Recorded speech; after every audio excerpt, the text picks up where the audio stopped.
지금 총선이 지금 이제 진짜 코앞에 있는 거예요. 코앞에 있어 봐봐. 요거 보여 안 보여? 벌써 왔네. 거의 코앞에 있잖아요. 총선이.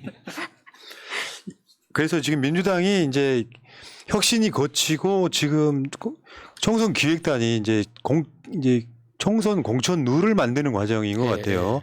근데 그게 처음 나온 얘기가 아니라 기존에 있던 이해찬 대표 체제에서의 공천 룰과 그다음에 혁신이 룰과 그리고 지금 이제 총선 기획단 룰 이렇게 이제 만들어 가는 것 같은데 한 발씩 가고 있는데 문제는 이제 공천 룰이라고 하는 게 최종 목표는 혁신입니다. 그렇죠. 그러니까 간단히 말해서 혁신이라는 이미지를 얻어야 민주당이 승리한테 훨씬 유리하다는 거죠. 와, 민주당은 진짜 혁신 잘했어. 국민의힘이 왜 파란 눈의 외국인 조선시대 사람이잖아요. 윤석열이 임금님이라며. 네. 그런 사람이 혁신한다고 돌아다니는 것도 저 당은 혁신했다라는 이미지를 얻기 위해서 그러는 거잖아요. 그렇죠. 혁신쇼? 보통 이제 혁신의 결과물을 어떻게 이제 눈으로 확인할 수 있느냐 이렇게 했을 때 공천 과정에서 새 인물이 얼마만큼 많이 들어왔느냐 이걸로 이제 뭐 기본적으로 혁신이 됐다 안 됐다 이렇게 평가를 하잖아요. 사실은 그것보다 중요한 제도적 개혁이나 혁신이 훨씬 더 많지만 언론에서 보도할 때는 뭐 기존의 뭐 그 후보자들 중에 기존 그 기득권 대비 뭐 새 인물이 얼마만큼 들어왔다, 뭐 몇 퍼센트가 교체됐다, 그 숫자가 더 높으면 뭐 혁신이 잘 됐다 이런 식으로 평가를 하기 때문에 그러니까 그런 식으로 봤을 때는 인요한 그 국민의힘 혁신위원장이 좋은 결과를 낼 수도 있을 겁니다. 그러니까 대통령실의 그 파워를 등에 업고 밀어붙여가지고 억지로 많은 새 인물을 갖다 꽂을 수는 있겠지만 그게 실제로 어떤 그러니까 이게 당선되느냐, 실제로 국회에 진출하느냐까지 본다면은 그게 얼마나 성공적인지는 모르죠. 근데 이제 민주당에서는 이게 예전에 없었던 역사상 한 번도 본 적 없던 새로운 혁신 이런 건 있을 수가 없잖아요. 예. 결국에는 이해찬 대표 시절에 만들었던 혁신안들 그리고 공천 룰들 이런 것들을 그대로 개성하면서 지금 당원들이 요구하는 말을 얼마만큼 더 디테일하고 강력하게 또 적용하느냐 이런 것도 굉장히 중요한 거니까요. 맞죠. 그래서 이번에 나온 것 중에 이제 언론의 헤드라인 이런 거예요. 민주당 총선 예비 후보 경력에 이재명 못 쓴다. 근데 저건 특별한 건 아닙니다. 네. 전에도 문재인 대통령 못 이름 안 쓰겠죠. 썼잖아요. 네, 똑같아요. 말하자면 이재명만 못 쓰는 게 아니고요. 문재인도 못 써요. 뭐 하여튼 다 유명한 뭐 김대중, 노무현 다 못 씁니다. 이재명 다 못 쓴다고 그렇게 돼 있는 거여서 저거 특별한 건 아니죠. 근데 요즘은 이제 그 자신을 알리는 그 방법 자체가 여러 가지 워낙 채널이 다양하기 때문에 그러니까 명함에 또는 어떤 그 대표 경력 프로필에 못 쓴다 뿐이지 결국은 대화 중에 다 드러나잖아요. 예. 내가 말을 못 한다 뿐이지 마차님이 얘기해 주면은 아 그런가 보다 하는 거예요. 그러니까 이재명 대표 특보들 많아요. 요즘에 보면 대신에 당대표 특보 앞에 이재명을 빼는 거죠. 당대표 특보 그다음에 문재인 정부 청와대 행정관 이렇게 못 쓰고 전 청와대 행정관으로 쓰자. 요거는 딱히 누구한테 유불리가 없어요. 다 알고 보면 개퍼로만 보면. 네. 근데 이런 측면이 있는 거지. 이재명 대표의 특보 임명받은 사람들은 이재명 대표 마케팅을 하고 싶은 거고. 근데 거기에 지금 이재명 대표의 선택을 못 받은 사람들은 현재 이재명 대표의 당이고 당원들이 절대적으로 이재명 대표를 지지하고 있기 때문에 이재명이란 말을 못 쓰면 좀 손해라고 느낄 수는 있을 거예요. 근데 특히 그러니까 지금 이재명 대표를 변호를 하고 있는 변호사들 있잖아요. 그 변호사들은 좀 억울할 수 있을 겁니다. 그러니까 내가 이재명 대표를 변호한 사람이다라는 걸 홍보하고 싶은데 그걸 어떻게 좀 대놓고 할 수 있는 방법이 사라진 거니까. 열심히 홍보할 네. 수밖에 없죠. 네, 근데 돌아다니면서 이제 얘기하고. 당사자가 홍보를 못한다 뿐이지 주변에서 홍보하는 것도 상관없잖아요. 근데 지금 그 대장동 등 관련한 이재명 대표 변호사들 있잖아요. 우리 새날방송이 지금 시리즈로 인터뷰하고 있잖아요. 네. 부천 서른 지역구가 아니구나. 김상희 의원 지역구라고 하는 이건태 변호사는 인터뷰 한 번에 20만 나왔습니다. 그리고 지난주에 나왔던 변호사 3명. 이 세 분도 지금 지난주 방송 15만 이상 나왔어요. 충분히 알려지고 있다라고 일단 봐요. 그분들 자체는 이쪽 분야에서는 신인들이잖아요. 잘 모르는 사람들인데 그만 관심을 갖고 있기 때문에 지지층들이 그 고생에 대한 보답을 해줄 걸로 저는 믿고요.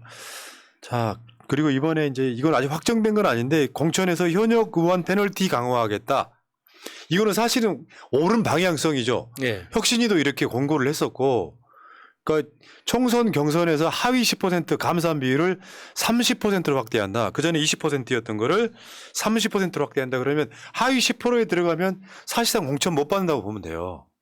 떨어지는 거지. 민주당 국회의원 168명 중에 이제 10%면은 한 17명 정도는 사실상 떨어지는 거고, 만약에 하위 20%까지 포함을 하면은 거기 한 30명 이상, 예. 40명 가까운 사람들이 사실상 감산 받으면요 신인들이 들어가잖아요. 그러면 신인들한테는 또 가산점이 있어요. 그렇죠. 예, 원래 예. 신인 가산점, 여성 가산점이 있다고. 그러니까 저번에 한번 그 뉴스공장에서 그 유성을 결혼조사했을 때 이경 3위 했었죠. 예. 이상민 뭐 허태정 해갖고. 근데 지금 이상민이 안 나오고 허태정하고 만약에 저 이경이 붙잖아요. 그럼 허태정은 이미 자기 포스터로 얼굴 걸었던 사람이에요. 예. 대전시장도 하고 막. 예. 이경한테는 신인 가산점하고 여성 가산점이 있잖아요. 이길 수 있는 거죠. 이런 측면들이 페널티를 지금 10%에 몇 %를 주느냐가 어마어마해요. 예, 거기다가 또 재미있는 점이, 그러니까 그 총선기획단장 그 말에 따르면, 그러니까 그 김은경 혁신안은 고려하지 않고 총선기획단 자체적인 토의를 통해서 나온 내용인데 결과적으로는 혁신안하고 비슷하게 됐다는 거죠. 그러니까 그러면 이제 그 기자가 그렇게 물어봤나 봐요.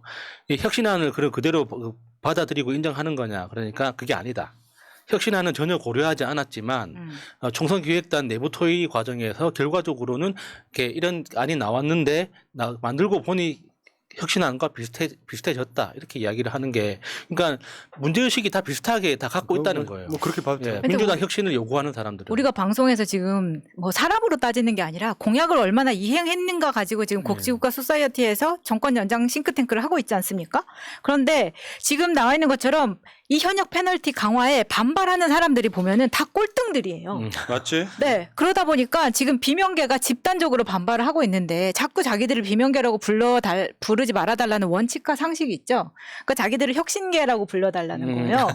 근데 이제 그게 어떤 그 언론 매체들한테는 통합니다. 그래서 자꾸 혁신계라고 쓰길래 혁신계가 누구지 하고 일부러 찾아보기까지 했었는데 사실 그게 5명이었다가 또 4명으로 쪼그라든 면이 있잖아요. 근데 혁신계라고 하면 누가 알아먹습니까? 그래서 제가 이름을 한번 생각을 해봤어요. 마음에 드시는지 한번 보세요. 네. 이 멤버가 지금 윤영찬, 이원욱, 조웅천, 김종민 이렇게 해서 영원천민 이렇게 네이밍 너무 괜찮지 않습니까? 야 고생 많이 했다. 이거 네? 우리는 영원천민이에요. 이렇게. 근데 내가 한 명 빠졌으니까 또 데뷔하자마자 한 명이 탈퇴했어.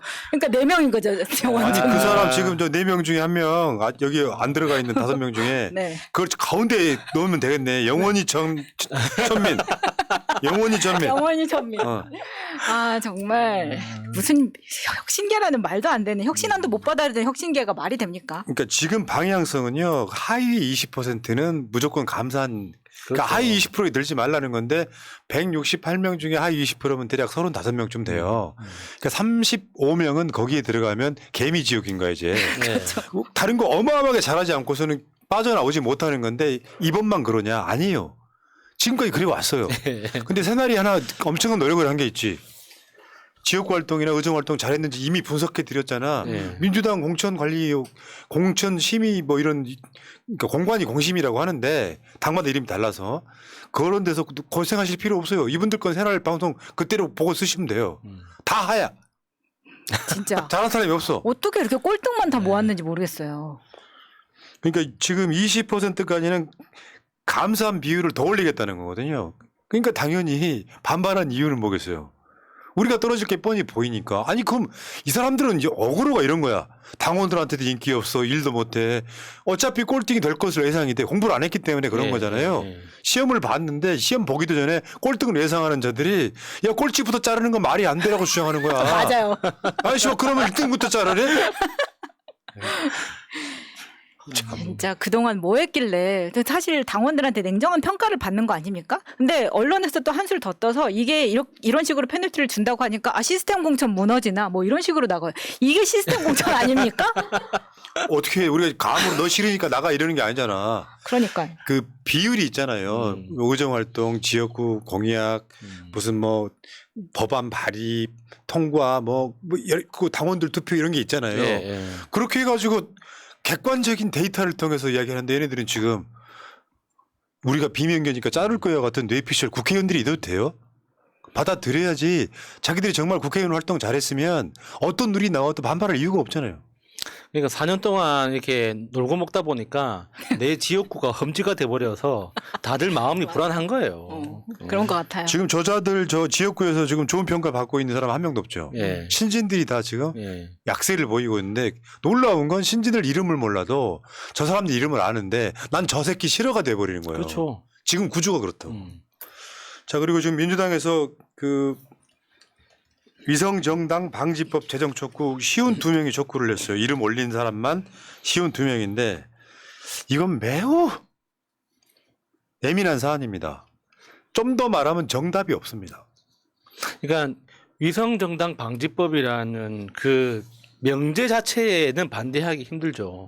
근데 문제는 그러니까 저 법을 추진하고 주장하는 의원들도 다 동의할 겁니다. 저게 실효성이 있느냐 하는 거죠. 그러니까 법이라는 건 그 법에 적용을 받는 그 주체들이 다 동의하고 실천해야지 법으로서의 어떤 작용이 생기는 건데 그런 게 없잖아요. 아니 저쪽 국민의힘에서 위성정당 만드는 걸 그러면 어떤 식으로 아 저거는 위성정당이다. 누가 그걸 판정할 겁니까? 아니라고 그 당사자가 아니라고 하면 끝나버리는 건데. 그러니까 이게 결국에는 막 저런 법을 만든다고 해서 실효성이 없는 것이고 결과적으로는 단 한 석의 피해가 되더라도 그걸 극복하기 위해서 최선을 다하는 게 정당인데 과연 그걸 저런 어떤 노력을 막을 수 있는 건가? 아니, 그러니까 뭔지는 알겠어. 네. 내가 봤을 때 내가 마지막에 솔루션을 내려고 해 지금. 네. 그러니까 여론조사도 보면은 박빙이잖아요 지금 33.2 대 32.6. 그러니까 저게 저렇게밖에 나올 수밖에 없는 게, 그러니까 그 연동형 그 비례제도라는 그 시스템 자체가 투표하는 사람들이 내 표가 어떻게 작동할 것이다라고 예상이 어려운 제도잖아요. 그러니까 완전 연동형이라면 또 모르겠는데 준연동형 만약에 뭐 캡을 씌우고 나누고 이렇게 병립형하고 같이 가고 이렇게 되면 그렇게 될수록 내가 찍는 이 한 표가 누구한테 힘을 주는 건지 누구의 당선 가능성을 높이는 건지 예상할 수가 없기 때문에 그러니까 비례대표제 선호도 조사를 하더라도 저렇게 막상막하로 나오는 거예요. 결국에는 그러니까 병립형을 찬성하는 사람, 연동형을 찬성하는 사람 둘 다 똑같이 그 바뀌는 제도에 대해서 잘 모르겠다는 뜻이거든요. 그러니까 일단은 국민의힘은 아주 노골적으로 병립형으로 돌아가고 싶어요. 예. 지역구 한 명 찍고 다시 비례대표 투표를 해서 국민의힘을 찍으면 그 얻는 만큼 의석을 가져가는 옛날 방식 병립형. 근데 민주당은 지금 여러 가지 차원에서 이 연동형 제도를 가지고 오려고 했던 당 자체가 민주당이기 때문에 예. 그 이재명 대표도 이렇게 그 위성정당 만들었던 부분에 대해서 본인도 사과를 하셨기 때문에 당장의 우리의 이익대로 다시 병립형으로 돌아가자는 말은 사실상 못하는 상황. 그러니까 민주당 국회의원들 쉬운 2명은 병립형으로 돌아가지 말자는 기자회견을 한 게 아니라 위성정당 방지법을 제정을 촉구를 해야 된다. 말하자면 병립형이 좀 더 정확히 정리를 해드리면 이번 총선에서는 이 준연동형이 아니고요. 완전 연동형으로 가서 민주당한테는 민주당이 지역구 싹쓸이 할수록 아예 의석을 못 가져오는 구조가 돼버렸기 때문에 지금 그 52명의 국회의원들도 위성정당 방지법을 만들자고 촉구를 하고 있는 건데 그러면 지금 국회에 발의 계류된 위성정당 방지법 한번 볼게요. 맨 위에 이런 거지 내용이.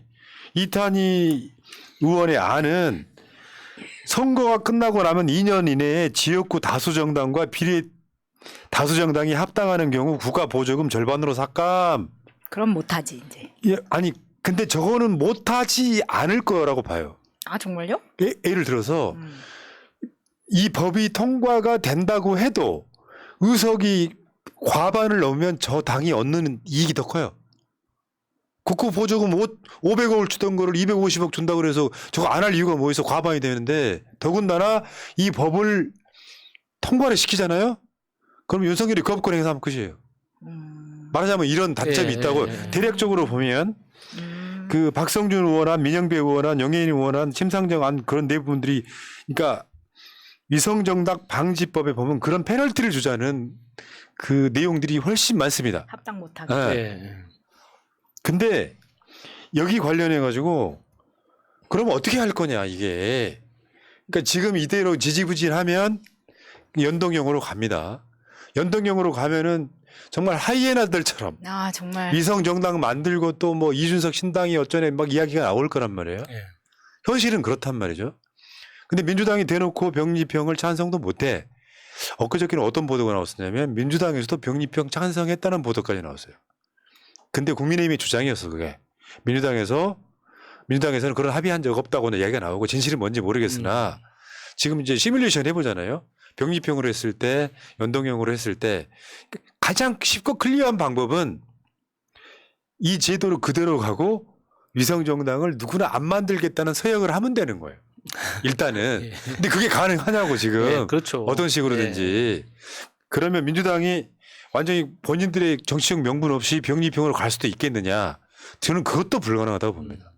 말하자면 반윤석열 연대가 깨져버려요. 저번에 정의당 사태가 똑같이 나는 거예요. 예, 예. 그러면 지금 내가 방법이 국민의힘도 병립형을 주장하는 이유가 병립형만 주장하겠다는 뜻이 아닙니다. 타협이라고 하는 건 협상이라고 하는 건 우리 주장 안이 있고 저쪽에 주장 하나는 있어. 더군다나 선거제도나 선거구 개편 같은 거는 협상을 통해서 만들어질 수밖에 없어요. 최소한 교섭단체들끼리 모여갖고 협상 안 되면 그거는 누구도 그거를 그러니까 다른 법은 네. 일방적으로 통과시킬 수 있는데 선거 관련된 법은 일방적으로 통과가 불가능해요. 그러면 내가 봤을 때는 어느 정도 갈 것 같냐면 병립형 숫자가 더 늘고 준연동형 숫자가 주는 방식으로 적당히 합의를 볼 것 같아요. 저도 그런 비슷한 아. 생각을 했습니다. 그러니까 지금 현재 상황에서 아무런 조치를 취하지 않으면 완전 연동형으로 47석 전체가 연동형으로 가는 걸로 지금 법이 그렇게 만들어져 있잖아요. 여기에서 이제 법을 개정을 한다면, 그러니까 국민의힘하고 민주당하고 합의할 수 있는 중간 지점은, 그러니까 캡을 씌우는 방식을 이번만 한 번 더 하자. 그래서 다음 국회에서 연동형 비례대표제에 대해서 본격적인 논의를 하자. 정치개혁도 기구를 만들자. 이런 식으로 합의를 해가지고, 그러니까 지금 기존의 준연동형은 30석 캡을 씌웠잖아요. 그래서 17석을 그 병립형으로 같이 갔지 않습니까? 그러니까 47석을 절반으로 쪼개가지고 24석을, 그러니까 연동형으로, 23석은 병립형으로 이렇게 중간 지점에서 타협을 해서 이렇게 그 총선으로 들어가지 않을까 저는 그렇게 상상, 아니, 그러니까, 기대, 네. 바람 그렇게 합니다. 예측은 그렇게 해보고요. 예, 예, 예. 그러니까 예를 들면 아까 그런 전제 있잖아요. 예. 진보 정당들하고 합의를 한다는 것도 저는 사실상 불가능하다고 예, 봐요. 예. 이 사람들한테는 4년에 한 번은 오는 기회인데 그런 정치적 약속은 믿기가 좀 어렵고 그러니까 반윤석열 연대가 깨지는 거에 대한 아쉬움이 분명히 있고요. 병립형으로 돌아가자고 하는 사람들의 주장도 충분히 알죠. 뭔지는 충분히 아는데 그러면 제가 봤을 때 이 지지부진한 거를 민주당과 국민의힘이 어떤 방식으로 타협을 끌어낼 거냐는 약간 이런 절충점밖에 없어 보이고 예. 결국엔 나머지는 불가능하다고 봐. 위성정당 방지법도요. 이런 거잖아요. 국민의힘 입장에서는 자기들 친 국민의힘 정당을 노골적으로 만들겠다는 의도를 드러낼 거고 그런데 반대로 이준석 총장이 들어와도 언젠가는 합칠지는 몰라도 그것도 반윤 정당이란 말이죠. 근데 만약에 이쪽 진영에서 뭐 조국 장관이나 송영길 대표 등이 주도하는 신당이 만들어진다면 대부분 다 심정적으로는 민주당 위성정당 느낌으로 찍을 거란 말이죠. 이런 과정들이 있기 때문에 이거는 진짜 솔로몬의 선택일 수밖에 없는데 결국 제 예상은 병립형과 준연동형을 위치를 바꾸는 정도로 비율을 바꾸는 정도로 타협하지 않을까 이런 생각을 해보고 위성정당 방지법은 현실적으로는 매우 더 어렵다.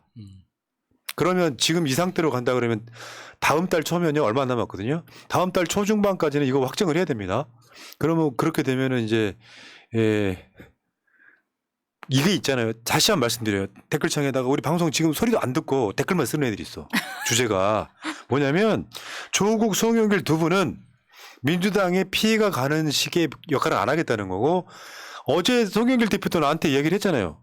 여러분들 얘기했잖아. 민주당이 병리평으로 가면 신당 관련한 거 일체선 떼겠다. 이 제도가 유지될 상황에서 민주당이 위성정당을 못 만드는 상황이라면 내가 총대 매겠다. 그거를 송영길이 어쩌고 조국이 어쩌고 하면 안 되는 거예요. 그렇죠. 네. 자, 상황이 이렇다는 말씀드리고 민주당의 결정을 저는 존중한다는 말씀 여러 번 드려요. 왜냐하면 병리평으로 가는 것도 전혀 명분이 없는 게 아니기 때문에 그런 거예요. 그게 안타까운 지점이지. 그래서 왜 내가 항상 말씀드리잖아요. 문재인 정부 같은 때 총선이 치러지면 진보 정당들이 조금 약진을 하고 이런 독재 시대에는 양당 구조가 고착화된다고. 왜? 시대적 대의가 독재를 멈추는 거기 때문에. 이때 민주당이 어떤 선택을 할 것이냐를 한번 지켜보시기 바랍니다. 허성미님 고맙습니다. 김환수님, 이익환수, 김환수님 감사합니다. 세찬님 감사드리고요. 자, 다음 주제로 가겠습니다.